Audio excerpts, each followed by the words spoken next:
Hi friends, అందరికీ good morning. గతంలో నేను చేసిన వీడియోస్ని చాలామంది చూశారు. వ్యక్తిగతంగా కూడా చాలా బాగున్నాయని నాకు మెసేజ్ చేశారు. I'm very happy for that.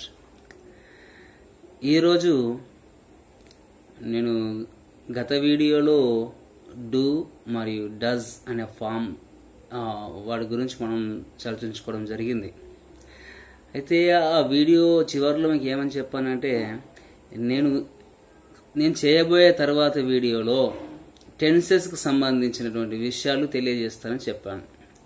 ముఖ్యంగా ఒక భాష మాట్లాడుతున్నాము, ఇంగ్లీష్ భాష మాట్లాడుతున్నాము అంటే అందులో ఎన్ని రకాల టెన్సెస్ ఉన్నాయో మనం తెలుసుకోవాలి. ఇది చాలా ఇంపార్టెంట్. ఈ టెన్సెస్ అన్నది తెలియకపోతే అది ఏ కాలానికి చెందిందో అన్నది మనం తెలుసుకోవడం చాలా కష్టం. అసలు టెన్స్ అంటే ఏంది, టెన్స్ అంటే ఏమిటి, మనం దేన్ని ఆధారంగా చేసుకొని ఈ టెన్సెస్ నిర్ధారణ చేస్తాం అంటే మనం చేసే క్రియ, యాక్షన్, వర్బ్ను బేస్ చేసుకొని అది ఏ టెన్స్లో ఉంది అన్నది మనం గుర్తిస్తాం. ఆ విధంగా మనకు మొత్తం ఇంగ్లీష్ భాషలో 12 రకాల టెన్సెస్ ఉంటాయి. ఈరోజు నేను మీకు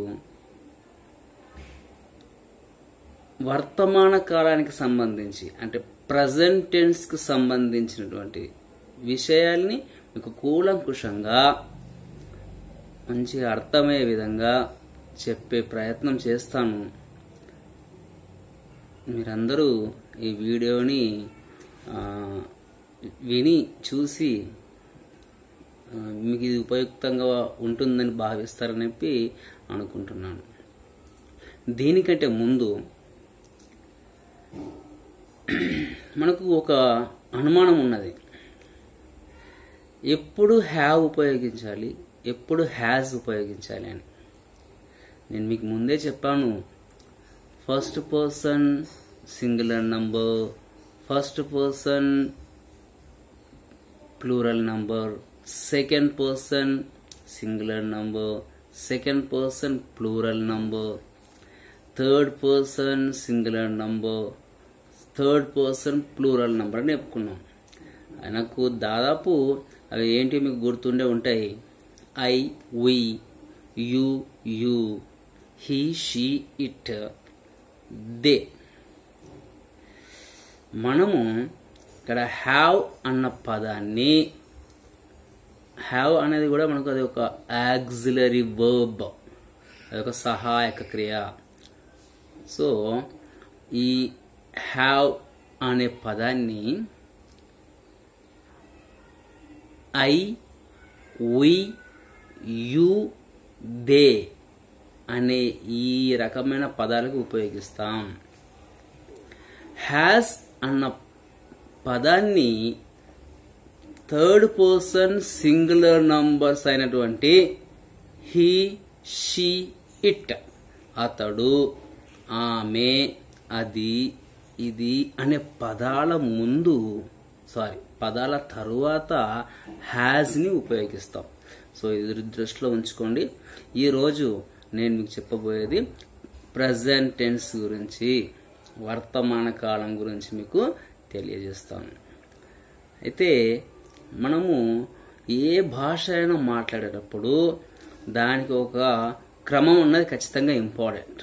ఒక structure, there must be a structure to speak any language. For example, if I want to speak English, a sentence about a situation, so there must be a structure, there must be a sequential order. అలాంటి structure లేకపోతే that sentence will never have any meaning, and the listener, he doesn't understand what we are talking. మనం ఏం చెప్తున్నామో అతను తెలుసుకోలేకపోతాడు. నేను ఈ present tense గురించి చెప్పబోయే ముందు మీకు ఒక చిన్న సలహా ఏమిస్తున్నానంటే, మీకు సాధ్యమైనంత మటుకు దాదాపు ఎంత ఎక్కువ అయితే అంత వొకాబులరీ, ఈ పదజాలాన్ని మీరు అభివృద్ధి చేసుకునే ప్రయత్నం చేయండి. కొత్త కొత్త పదాలు తెలుసుకోండి. ఇంగ్లీష్లో మనకు V1, verb 1, verb 2 అని ఉంటాయి. అవి తెలుసుకోండి. ఇప్పుడు గో అంటాం, ఐ గో. సో గో అంటే వెళ్ళడం. దీనికి V2 ఏంది? వెంట్ అంటే గడిచిపోయిన కాలం గురించి తెలియజేసేది. సో ఇప్పుడు జరుగుతున్నది గడిచిపోయిన కాలం.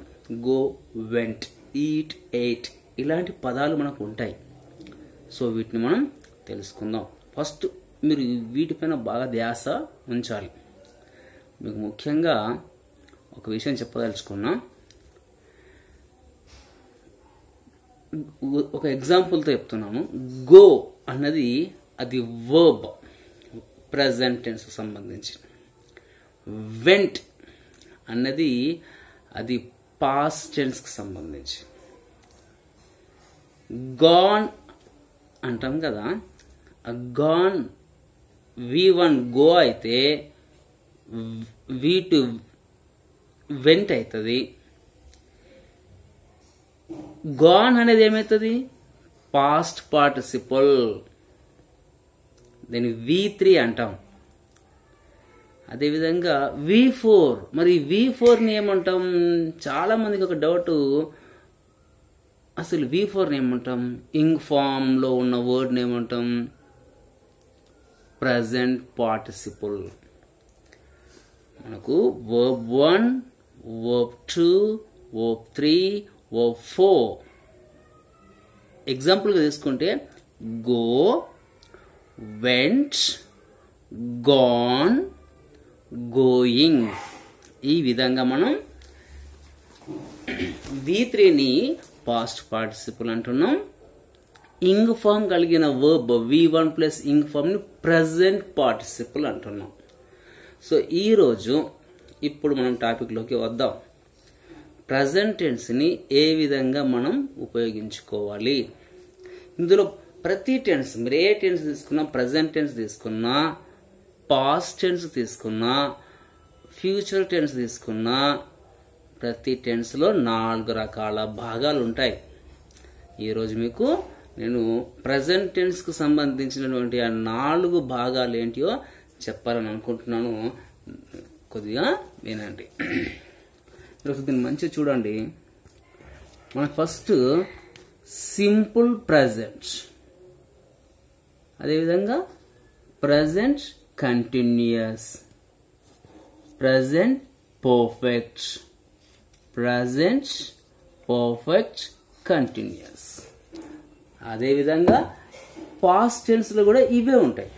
Simple past, simple present, simple perfect, past perfect continuous tense. ఈ విధంగా మనకు సింపుల్ టెన్స్లో అయినా, పాస్ట్ టెన్స్లో అయినా, ప్రజెంట్ టెన్స్లో అయినా, ఫ్యూచర్ టెన్స్లో అయినా ఇవే ఉంటాయి. కానీ దానికంటే ముందు మనం వీటి యొక్క స్ట్రక్చర్ అనేది చాలా ఇంపార్టెంట్. మీరు స్ట్రక్చర్ తెలుసుకోవాలి. ఫర్ ఎగ్జాంపుల్, మనం సింపుల్ ప్రజెంట్ గురించి మాట్లాడుతున్నాం. సింపుల్ ప్రజెంట్ యొక్క స్ట్రక్చర్ ఏంటి అంటే, ఇక్కడ ఎస్ ఉన్నది. ఎస్ అంటే సబ్జెక్ట్. సబ్జెక్ట్ అంటే ఏంటి అంటే the one who does the action. ఇక్కడ ఎవరైతే పని చేస్తారో కర్త, పని చేసే వ్యక్తిని కర్త అంటాం మనం, అతను సబ్జెక్ట్. వర్బ్ చేసే పని. ఆబ్జెక్ట్ ఏం చేస్తున్నాడు. ఈ విధంగా ఈ స్ట్రక్చర్ గుర్తుంచుకోవాలి. మరి మనం ఈ సింపుల్ ప్రజెంట్ని ఏ ఏ సందర్భాల్లో వాడతాం మీకు అర్థమయ్యాలని చెప్తాను. కొన్ని ఇక్కడ చాలా మందికి డౌట్స్ ఉంటాయి, చెప్తాను. మనం ఎప్పుడు కూడా ఈ స్ట్రక్చర్ ప్రకారం మనం ఫాలో కావాలి. Subject plus verb plus object. ఉదాహరణకి చూడండి, నేను రాస్తాను సూర్యుడు తూర్పున ఉదయిస్తాడు. సూర్యుడు తూర్పున ఉదయిస్తాడు. ఇది ఒక్కరోజే ఉదయిస్తాడా? ఎప్పుడు ఉదయిస్తాడా? దీన్ని ప్రపంచం మొత్తం ఒప్పుకుంటుందా అంటే 100% ఒప్పుకుంటుంది. It is the universal truth. అంటే అందరూ నమ్మేదాన్ని, వాస్తవికంగా జరిగేదాన్ని మనం దాన్ని సింపుల్ ప్రజెంట్గా ఉపయోగిస్తాం. సూర్యుడు తూర్పున ఉదయిస్తాడు. The sun rises in the east. చూడండి, ఇక్కడ నేను ద సన్ తర్వాత రైజెస్ అన్నా. ఎందుకు రైజెస్ అన్నా అంటే సన్ ఈ థర్డ్ పర్సన్ సింగులర్ నంబర్ లాంటిది. ఈ the sun definite article, rise అంటే రైజెస్ డస్ ఫామ్ ఉపయోగించాను ఇక్కడ. The sun rises in the east. So ఇది యూనివర్సల్ ట్రూత్. సో దీన్ని మనం అర్థం చేసుకోవాలి. నెక్స్ట్ ఏంది ఇక్కడ? పిల్లి ఎలుకను చంపుతుంది.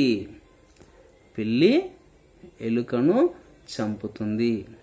సో ఇది ఆ పిల్లి జాతి యొక్క లక్షణం. హ్యాబిచువల్ యాక్షన్స్ అంటాం. హ్యాబిచువల్ యాక్షన్స్ అంటే వ్యవహారికమైనటువంటి ప్రవృత్తులు. ఒకటి యూనివర్సల్ ట్రూత్, ప్రపంచం మొత్తం ఒప్పుకునే విషయాలు ఏవైతే ఉంటాయో వాటిని మనం సింపుల్ ప్రజెంట్లో తీసుకోవాలి. అదేవిధంగా వ్యవహారిక మనకు అలవాటుగా మారిన విషయాల్ని కూడా మనం ఇందులో తీసుకోవాలి. ఫర్ ఎగ్జాంపుల్, పిల్లి ఎలుకను చంపుతుంది. The cat kills the rat. ఇక్కడ ద క్యాట్ ఎందుకన్నా అంటే ఇది ఒక జాతి మొత్తం తీసుకున్నాం. Definite article the. So the cat, ఏ పిల్లి తీసుకున్నా కూడా ఎలుకను చంపుతుంది. అవునా కదా? సో హ్యాబిచువల్ యాక్షన్ కానీ యూనివర్సల్ ట్రూత్ కానీ మనం వీటిని సింపుల్ ప్రజెంట్లో వాడుకోవచ్చు. తర్వాత మూడవది ఏముంది ఇక్కడ? గతంలో జరిగిన విషయాలు హిస్టారికల్గా చారిత్రక నేపథ్యం ఉన్న వాటికి కూడా మనం సింపుల్ ప్రజెంట్ టెన్స్ ఉపయోగిస్తాం. Simple present tense. For example, రాముడు రావణుడిని చంపెను. చాలాసార్లు అబ్జర్వ్ చేస్తుంటారు, రాముడు రావణుడిని చంపెను, ఇది భూతకాలం కదా అని అనుకుంటూ ఉంటాం. ఇది భూతకాలమే, బట్ మనం దీన్ని ఇంగ్లీష్లో ప్రజెంట్ టెన్స్లో రాస్తాం. ఎందుకంటే ఇది హిస్టారికల్గా ఉన్నటువంటి విషయం, ఇది చారిత్రక నేపథ్యం ఉన్న విషయం ఇది. సో రామ కిల్స్ రావణ అని అంటాం. రామ కిల్స్ రావణ. రామ కిల్స్ రావణ. ఒకటి హ్యాబిచువల్ యాక్షన్, ఒకటి యూనివర్సల్ ట్రూత్, ఇంకోటి హిస్టారికల్కి సంబంధించి చారిత్రక నేపథ్యం ఉన్న వాటికి సంబంధించి ఉపయోగించుకుంటాం ఇక్కడ. అదేవిధంగా ఇక్కడ నా దగ్గర పుస్తకం ఉంది అని రాశాను ఇక్కడ. మరి నా దగ్గర పుస్తకం ఉంది అంటే ఇది సింపుల్ ప్రజెంట్ టెన్స్ ఎట్లయితుంది అంటే వర్బ్ పొజిషన్. నా దగ్గర ఏదైనా ఉంది, ఒక వస్తువు ఉంది అని చెప్పినప్పుడు కూడా అది సింపుల్ ప్రజెంట్ అవుతుంది. She has a car. She has a car అన్నది కూడా అది present, simple present. He has money, simple present. I have a car, నా దగ్గర కార్, నా దగ్గర పుస్తకం ఉంది. I have a book, I have a book. ఇది కాకుండా మీరు ఇంపరేటివ్ సెంటెన్స్ ఇంతకుముందు చెప్పుకున్నాం మనం. ఇంపరేటివ్ సెంటెన్సెస్లో కమాండింగ్స్ ఉంటాయి, రిక్వెస్ట్ ఉంటాయి, అడ్వైజ్ ఉంటుంది, సజెషన్స్ ఉంటాయి. సో ఇక్కడ నిశ్శబ్దంగా ఉండండి, keep quiet, keep quiet. So ఈ రకమైన అంశాలు ఏవైతే ఉన్నాయో యూనివర్సల్ ట్రూత్ కానీ, అదేవిధంగా హ్యాబిచువల్ యాక్షన్స్ కానీ, హిస్టారికల్ రిలేటెడ్ ఇష్యూస్ కానీ, వర్బ్ పొజిషన్కి సంబంధించి అంటే మన దగ్గర ఒక విషయం ఒక వస్తువు ఉంది అని చెప్పుకోవడానికి సంబంధించి కానీ, ఇంపరేటివ్ సెంటెన్స్ సంబంధించి కానీ, ఇలాంటివన్నీ కూడా మనం సింపుల్ ప్రజెంట్లో ఉపయోగించాలి. ఫర్ ఎగ్జాంపుల్ ఇంకొక మాట చెప్పడం మర్చిపోయాను. మనము చాలాసార్లు ఇంగ్లీష్ పత్రికలు చూస్తూ ఉంటాం. తెలుగు పత్రికలో అయితే, తెలుగు న్యూస్ పేపర్లో అయితే మనకు ఉన్నట్లున్నది. ఫర్ ఎగ్జాంపుల్ ఒక నగరంలో చోరీ జరిగింది అని జరిగిపోయిన దాన్ని భూతకాలంలో రాస్తారు, జరిగిపోయింది జరిగిందే అని రాస్తారు. But if it comes to English, ఒక వ్యక్తి ఇద్దరిని చంపేశాడు అనుకుందాం. సో వాళ్ళు ఈ పాస్ట్ టెన్స్ని అ మ్యాన్ కిల్ 2 people అని రాయడు. న్యూస్ పేపర్లలో వచ్చే హెడ్లైన్స్ ఎప్పుడైతే ఉంటాయో అవి ఎప్పుడు కూడా సింపుల్ ప్రజెంట్లోనే ఉంటాయి. అ మ్యాన్ కిల్స్ 2 people అని వస్తుంది. సో ఇది గుర్తుంచుకోవాలి. ఇవన్నీ సింపుల్ ప్రజెంట్కి సంబంధించినటువంటి అంశాలు. Subject plus verb plus object. Next ఇక్కడ ఇంకోటి ప్రజెంట్ కంటిన్యూస్ టెన్స్. ఈ ప్రజెంట్ కంటిన్యూస్ టెన్స్ అంటే ఏంటి మరి ఇక్కడ అంటే ఇప్పుడు జరుగుతున్నటువంటి పనిని మనం ప్రజెంట్ కంటిన్యూస్ టెన్స్ అంటాము. దీనికి స్ట్రక్చర్ ఏంది? సబ్జెక్ట్ ఈజ్ లేదా ఆర్. ఫర్ ఎగ్జాంపుల్ అక్కడ సబ్జెక్ట్ పని చేసే వాళ్ళు ఒకరైతే ఈజ్ ఉపయోగిస్తాం, ఒకరికంటే ఎక్కువ ఉంటే ఆర్ ఉపయోగిస్తాం. సబ్జెక్ట్ ప్లస్ ఈజ్ లేకపోతే ఆర్ ప్లస్ ప్రెజెంట్ పార్టిసిపుల్. చూసారా, present participle.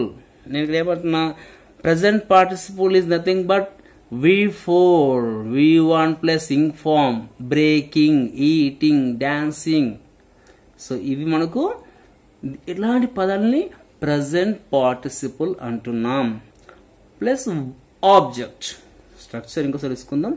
Subject plus is are present perfect plus object. For example first మీకు ఇక్కడ ఏమి ఇచ్చాను నేను, రవి బొమ్మను గీస్తున్నాడు. రవి బొమ్మను గీస్తున్నాడు. సో ఇక్కడ చూడండి, ఎవరు కర్త? Who is the subject here? Who is doing the action? Ravi. Ravi పని చేస్తున్నాడు కాబట్టి ఇతను సబ్జెక్ట్. సో రవి ఏం చేస్తున్నాడు? బొమ్మను గీస్తున్నాడు. సో రవి అన్నది సింగులర్, అతను ఒక్కతనే కాబట్టి సబ్జెక్ట్ ఎంతమంది? ఒక్కతను. ఈజ్ ఉపయోగిస్తాం. రవి ఈజ్ గీస్తున్నాడు. డ్రాయింగ్. దేనిని? ఆబ్జెక్ట్ ఏంటి ఇక్కడ? బొమ్మ, a picture. Ravi is drawing a picture. So ఈ విధంగా మనం ప్రెజెంట్ కంటిన్యూస్ టెన్స్ ని వాడుకోవాలి. ఈ స్ట్రక్చర్ని బేస్ చేసుకొని ప్రతి సెంటెన్స్ని మనం మంచిగా అర్థం చేసుకుంటే మనకు ఇంగ్లీష్ రాదు అన్న సమస్య లేదు. అదేవిధంగా మీకు రెండో ఎగ్జాంపుల్ చెప్తాను. వారు సినిమా చూస్తున్నారు. ఇప్పుడు ఇక్కడ చూడండి, వారు అన్నది సబ్జెక్ట్. ఈ సబ్జెక్ట్, ఈ కర్త, ఎంతమంది కర్తలు? ఒకరికంటే ఎక్కువ ఉన్నారు కాబట్టి మనం ఇక్కడ ఆర్ ఉపయోగించాలి. వారు అంటే దే అని తెలుసు, దే ఈజ్ అనం. ఎందుకంటే are is use for plural. బహువచనం ఉన్నటువంటి వాటికి ఆర్ ఉపయోగిస్తాం. They are watching a movie. సింగులర్గా ఉన్నప్పుడు ఈజ్ ఉపయోగించాలి. ఏకవచనంగా కర్త ఒకరుగా ఉన్నప్పుడు ఈజ్ ఉపయోగించాలి. లేదు కర్తలు చాలా మంది ఉన్నారు అనుకున్నప్పుడు ఆర్ ఉపయోగించాలి. They are watching a movie. అదేవిధంగా గీత పండును తింటున్నది.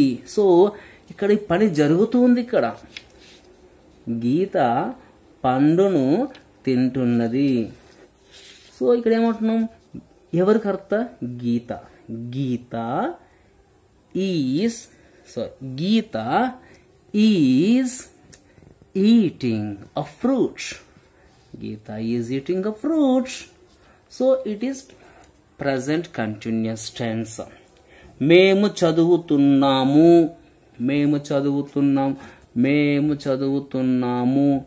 మేము దీన్ని మనం మేము అన్నా మనం అన్నా ఇంగ్లీష్లో వి అంటాం. వి. సో ఇక్కడ ఏంటంటే మేము లేదా మనం అన్నది మనకిది ఒకరికంటే ఎక్కువ కాబట్టి ఆర్ ఉపయోగించాలి. We are reading. అయితే మనకు ప్రతిసారి ఆబ్జెక్ట్ రావాల్సిన అవసరం లేదు. స్ట్రక్చర్లో ఆబ్జెక్ట్ ఉంది కాబట్టి ఖచ్చితంగా ఆబ్జెక్ట్ రావాలా అన్నట్లేం లేదు. ఒక్కోసారి ఆబ్జెక్ట్ రాకపోవచ్చు. చివరిగా మీకు ఇక్కడ కుమార్ క్రికెట్ ఆడుతున్నాడు. సో కుమార్ అన్నది స్ట్రక్చర్. ఇక సబ్జెక్ట్ ఎవరు? కుమార్, ఒక అతనే. సో మనం ఇక్కడ is formed auxiliary form verb is ఉపయోగించాలి. Kumar is playing cricket. So ఈ రెండు మీకు అర్థమైనవి అనుకుంటాను. Simple present, present continuous tense. ఇప్పుడు ప్రెజెంట్ పర్ఫెక్ట్ టెన్స్. స్ట్రక్చర్ ఇక్కడ ఏముంది? సబ్జెక్ట్ ప్లస్ హ్యాజ్ లేదా have plus past participle plus object. మీకు చెప్పాను past participle go, went, gone, going అన్నది ప్రజెంట్ పార్టిసిపల్, గాన్ అన్నది పాస్ట్ పార్టిసిపల్. సో ఇక్కడ మీరు దీన్ని బేస్ చేసుకొని ఈ విధంగా చదువుకోవచ్చు. ఇక్కడ ఏముంది? ఇక్కడ హితైషి బొమ్మను గీసింది. హితైషి అన్నది సబ్జెక్ట్. He, she, it. అందులో హితైషి అన్న సబ్జెక్ట్. సో నేను హీ, షీ, ఇట్ కి హ్యాజ్ ఉపయోగించాలని చెప్పాను. హితైషి హ్యాస్, సారీ ఇక్కడ కొద్దిగా కొట్టివేతలు పోయినాయి, ఏమనుకోకండి. హితైషి హ్యాస్ డ్రాన్ అన్నది ఏంది? ఇక్కడ draw, drew, drawn, drawing. So drawn అన్నది past participle. Hitaishi has drawn a picture. Next, Chidvilas పాటను పాడాడు. Chidvilas has sung. చూసారా ఇక్కడ drawn, sung, gone, watched, run, ఇలాంటివన్నీ కూడా మనకు పాస్ట్ పార్టిసిపల్ అంటాం. Chidvilas has sung a song. ఏం పాడాడు? పాటను పాడాడు. నెక్స్ట్, మహేశ్వరి వంట చేసింది. సో ఇక్కడ మహేశ్వరి అనేది సబ్జెక్ట్ సింగులర్ కాబట్టి మహేశ్వరి అనేది హీ, షీ, ఇట్లో ఒక భాగం. సో మహేశ్వరి అంటే ఎవరు? షీ. సో ఇలాంటి he, she, it third person single నెంబర్కి హ్యాజ్ ఉపయోగిస్తామని చెప్పాను. Maheshwari has cooked. ఇక ఇది చూద్దాం. వారు ఆడుతున్నారు. ఇప్పుడు చెప్పండి, ఇక్కడ వారు అన్నది ఇక్కడ ఉన్న పని ఆడుకునేవారు ఒకరా చాలా మందా? చాలా మంది.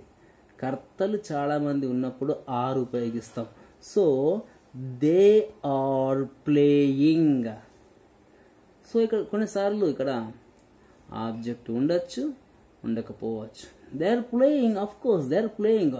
We don't know what the game they are playing. whether they're playing cricket or chess or basketball.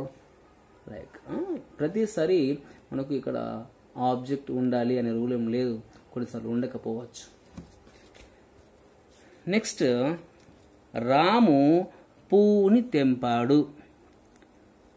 రాము అన్నది subject, singular subject, third person singular. So has, Ramu has plucked a flower. So ఇక్కడ మీరు have, has plus participle ఉపయోగించి, past participle ఉపయోగించి అది present perfect tense అని మీరు గుర్తించగలగాలి. చివరిగా present perfect continuous tense. ఇది చూసుకోండి ఒకసారి, దీని స్ట్రక్చర్ చూస్తే subject plus have, has are have plus been plus present participle and sub object. అంటే మరి దీన్ని ఎప్పుడు ఉపయోగిస్తాం? సరే, ఇదంటే అప్పటికప్పుడే పని జరిగిపోయింది. I have eaten just now, ఇప్పుడే తిన్నాను అన్న క్రమంలో, ఆ పని ఇప్పుడే జరిగింది అన్న క్రమంలో మనం దీన్ని ఉపయోగిస్తాం. బట్ ఈ ప్రజెంట్ పర్ఫెక్ట్ కంటిన్యూస్ టెన్స్ని ఎప్పుడు ఉపయోగిస్తాము అంటే, ఏదైనా ఒక పని ఎప్పుడో మొదలై అది ఇంకా కొనసాగుతూ ఉంటే ఆ క్రమంలో దీన్ని ఉపయోగించాలి. ఇవైతే హ్యాబిచువల్ యాక్షన్స్ కానీ, యూనివర్సల్ ట్రూత్ కానీ, ఇంపరేటివ్ సెంటెన్సెస్ కానీ, వర్బ్ పొజిషన్కి సంబంధించి కానీ ఇవి ఉపయోగిస్తాం. ఇక్కడైతే ప్రస్తుతం జరుగుతున్న పని గురించి తెలియజేస్తాం. ఇక్కడ ఒక పని అప్పుడే జరిగిపోయి, అంటే ఇప్పుడే జరిగిపోయి ఉంటే దీన్ని ఉపయోగిస్తాం. బట్ ప్రజెంట్ పర్ఫెక్ట్ కంటిన్యూస్ టెన్స్ని మాత్రం ఎప్పుడో మొదలైన పని అది ఇంకా కొనసాగుతూ ఉంటే దీన్ని ఉపయోగిస్తాం. స్ట్రక్చర్ ఏంది? Subject plus has are have plus been plus present participle plus object.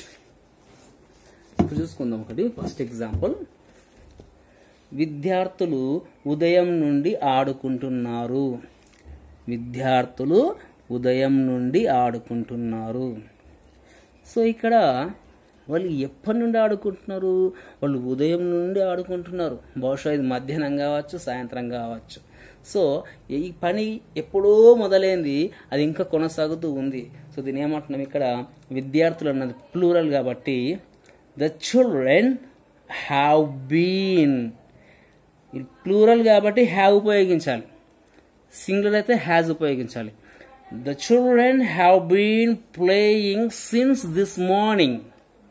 The children have been playing since this morning అంటున్నాం ఇక్కడ. అదేవిధంగా సెకండ్ క్వశ్చన్ తీసుకుంటే, సెకండ్ సెంటెన్స్, వారు నిన్నటి నుండి పని చేస్తున్నారు. ఎప్పటి నుండి పని చేస్తారు? నిన్నటి నుండి. వారు పని నిన్న స్టార్ట్ చేశారు, బట్ అది ఇంకా జరుగుతూనే ఉంది. వారు నిన్నటి నుండి పని చేస్తున్నారు. They have been working since yesterday. So వారు చేసిన పని అయిపోయిందా? కాలేదు, నిన్నటి నుండి చేస్తున్నారు.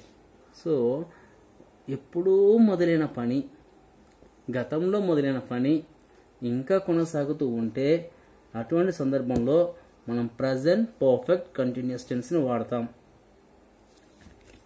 అదేవిధంగా ఇక్కడ రమ సాయంత్రం నుండి తింటున్నది. రమ సాయంత్రం నుండి తింటుంది. సో ఇప్పుడు రాత్రి అయింది, అయినా ఆమె అప్పటి నుండి తింటూనే ఉంటుంది అనుకుందాం. ఎప్పుడో మొదలైన పని ఇంకా కంటిన్యూ చేస్తుంది రమ. సో ఇక్కడ ఏమని రాసుకుంటున్నాం మనం? ఇక్కడ రమ, రమ అన్న singular, he she it. Rama అంటే ఆమె కదా, he she it. So third person singular number, ఈమెకు హ్యాజ్ ఉపయోగించాలి. రమ హ్యాస్ బీన్, చూసారా? Been, has been, have been, present participle. So Rama has been eating since evening. ఈ సాయంత్రం నుంచి ఆమె తింటూనే ఉన్నది. చివరిగా నేను 11 గంటల నుండి చదువుతున్నాను అన్న వాక్యం ఉన్నదనుకోండి. ఇక్కడ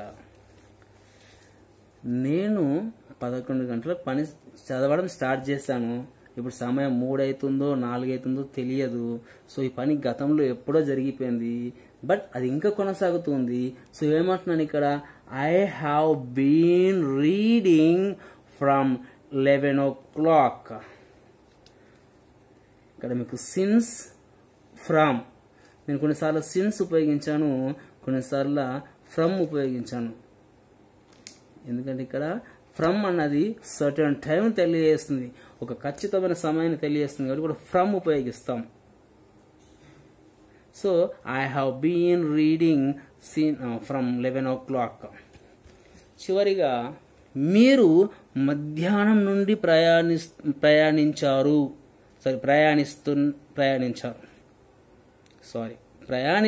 అని రాయాలి ఇక్కడ. మీరు మధ్యాహ్నం నుంచి ప్రయాణిస్తున్నారు. So you have been travelling since this afternoon. So ఈ విధంగా మనం ఈ స్ట్రక్చర్ని మంచి అర్థం చేసుకుంటే మీకు అర్థమవుతుందని అనుకుంటున్నాను. ఈరోజు సింపుల్ ప్రజెంట్కి సంబంధించి ప్రజెంట్ టెన్స్లో ఏవైతే 4 రకాల అంశాలు ఉన్నాయో అవి మీకు చెప్పే ప్రయత్నం చేశాను. ఇందులో ఏమైనా మీకు అనుమానాలు ఉంటే అడగండి, వాటికి ఖచ్చితంగా నేను సమాధానం ఇస్తాను. ఇదే విధంగా ఈ పాస్ట్ టెన్స్, ఫ్యూచర్ టెన్స్ సంబంధించి కూడా మిగతా వీడియోస్ నేను చేసి పోస్ట్ చేస్తాను.